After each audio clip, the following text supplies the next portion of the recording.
Green ನನ್ನ ತಲೆ ಒಳಗೆ ಕೈ ಇಟ್ಬಿಟ್ಟು ಕಲ್ಸ ಹಾಕ್ಬಿಡ್ತು ಸಿನಿಮಾ ಮಾತ್ರ.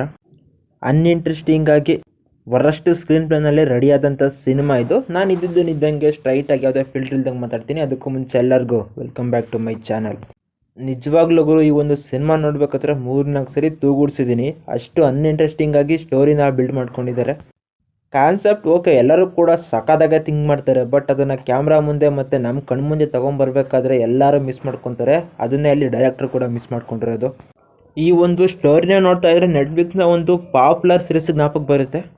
ಒಂದು ಕಾಡಿನಲ್ಲಿ ಒಂದು ಮಾನ್ಸ್ಟರ್ ಇರುತ್ತೆ. ಆ ಮಾನ್ಸ್ಟರ್ ಆಗೋದಕ್ಕೆ ಕಾರಣ ಏನು, ಆ ಸುತ್ತ ಬರೋ ಪಾತ್ರಗಳ ಮಹತ್ವ ಏನು, ಇವೆಲ್ಲ ಕೂಡ ನಾವು ಸಿನಿಮಾ ನೋಡೇ ತಿಳ್ಕೊಬೇಕು. ಅದರಲ್ಲೂ ಗೋಪಾಲ್ ದೇಶಪಾಂಡೆ ಅವರು ಏನಕ್ಕೆ ಈ ಥರ ಬಿಹೇವ್ ಮಾಡ್ತಾರೆ, ಇದೆಲ್ಲ ಸಿನಿಮಾದಲ್ಲಿ ಇರ್ತಕ್ಕಂಥ ಮೇನ್ ಇಂಟ್ರೆಸ್ಟಿಂಗ್ ಪಾಯಿಂಟ್ಸು. ಟೆಕ್ನಿಕಲ್ ವೈಸಲ್ಲಿ ಇರೋ ಬಜೆಟಲ್ಲಿ ಕೆಲವು ಕಡೆ ಸಖತ್ತಾಗಿ ಹ್ಯಾಂಡ್ಲ್ ಮಾಡಿದ್ದಾರೆ. ಬಟ್ ಆ ಒಂದು ಬಜೆಟ್ನ ಕೊರತೆ ಎಲ್ಲ ಕಡೆನೂ ಕಾಣಿಸ್ತದೆ. ಆ ಮಾನ್ಸ್ಟರ್ನಂತೂ ಕೇವಲ ಕೆಲವು ಸೀಮಿತ ಟೈಮಲ್ಲಿ ಮಾತ್ರ ತೋರಿಸಿದ್ದಾರೆ. ಅದು ಕೂಡ ಅಷ್ಟು ರಿಯಲಿಸ್ಟಿಕ್ ಅನಿಸ್ತಾ ಇರಲಿಲ್ಲ ನನಗೆ ಮಾತ್ರ.